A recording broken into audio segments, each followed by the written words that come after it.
Pernah kepikiran nggak sih, gimana caranya listrik yang kekuatannya begitu besar bisa tetap jinak dan mengalir sesuai jalurnya?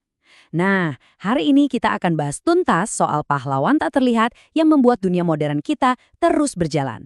Isolator listrik. Kita semua tahu listrik itu penting banget kan? Tapi apa sih yang sebenarnya mencegahnya jadi liar dan menimbulkan kekacauan? Itulah pertanyaan besar yang akan kita jawab hari ini sambil kita menyelami dunia isolator yang ternyata sangat menarik. Oke, jadi ini dia agenda kita. Kita akan mulai dari tantangannya, lalu kita kenalan sama si pahlawan ini, kita bongkar 3 wujudnya yang berbeda, lihat langsung aksi mereka di lapangan, dan terakhir kita intip sedikit masa depannya. Siap? Ini dia masalah paling mendasar dalam dunia kelistrikan. Kita bisa loh menghasilkan daya yang luar biasa besar, tapi gimana caranya kita memastikan daya itu sampai ke rumah kita dengan selamat tanpa menyebabkan kebakaran atau korsleting di mana-mana?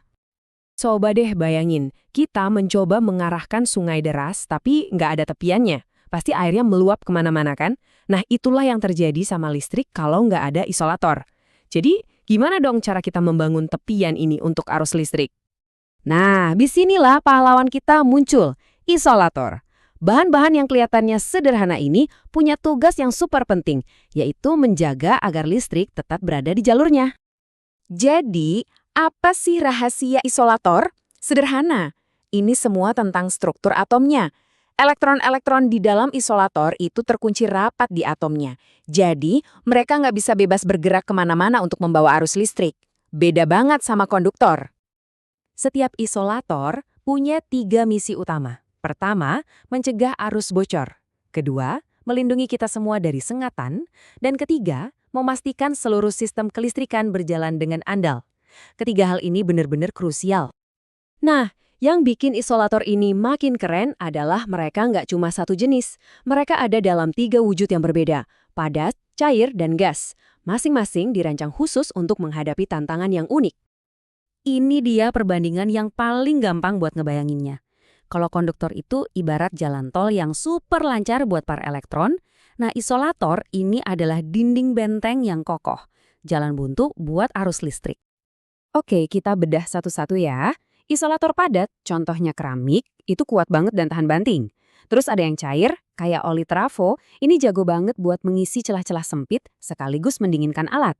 Dan yang terakhir gas, seperti SF6, ini juaranya kalau urusan tegangan super tinggi.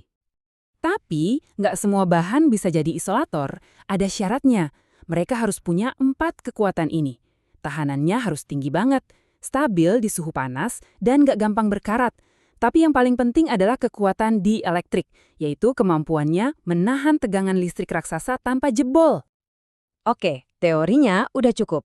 Sekarang, ayo kita lihat di mana sih para pahlawan tanpa tanda jasa ini bekerja di sekitar kita. Percaya deh, mereka ada di mana-mana.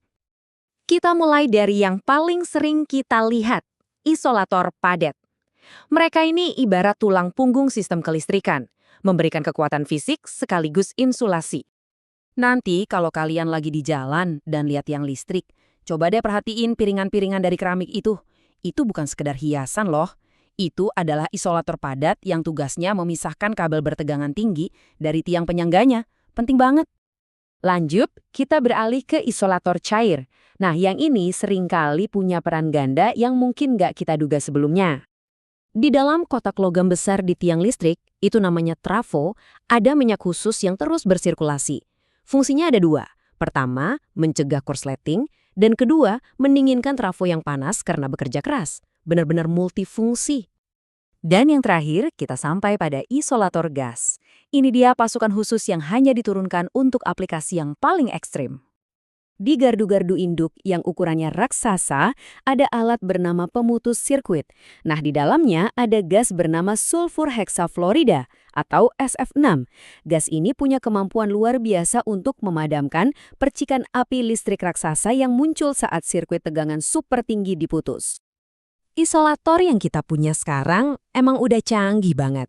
Tapi seiring kebutuhan energi dunia yang terus meningkat, tantangan untuk menjaga sistem kelistrikan tetap aman dan andal juga makin besar. Nah, ini dia salah satu tantangan terbesar di dunia insulasi modern.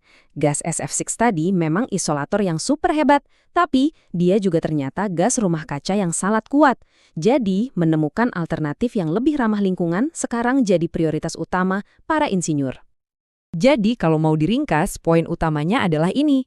Tanpa para pahlawan sunyi ini, baik yang wujudnya padat, cair maupun gas, dunia modern kita yang serba listrik ini ya nggak akan pernah ada. Dan ini meninggalkan kita dengan satu pertanyaan besar untuk masa depan.